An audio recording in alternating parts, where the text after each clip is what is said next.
বাবা এভাবে তোমাকে টর্চার করতে পারে না। মানুষ ভালোবাসার জন্য একটু কষ্ট করতেই পারে। ছোট পর্দার জনপ্রিয় অভিনেত্রী তাসনুভা তিশা ও অভিনেতা আরশ খানের মধ্যকার ব্যক্তিগত ও পেশাগত দ্বন্দ্বের খবর শোবিজ অঙ্গনে কারো অজানা নয়।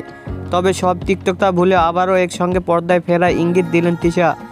সম্প্রতি এক সাক্ষাৎকারে তিনি জানান, আরশের সঙ্গে তার যে মনোমালিন্য ছিল তার অবসান ঘটেছে। সাক্ষাৎকারে তিশা বলেন, আমি দেশের যেখানে যাই না কেন সবাই আরশের কথা জিজ্ঞাসা করে। বর্তমানে আমি কামারপাড়ায় শুটিং করছি, তবে আরশ কোথায় শুটিং করছে তা আমার জানা নেই। আমি স্পষ্ট করে বলতে চাই, আরশের সাথে আমার যে দ্বন্দ্ব ছিল সেটার অবসান ঘটেছে। এখন আমি তার সঙ্গে আবারও কাজ করতে চাই।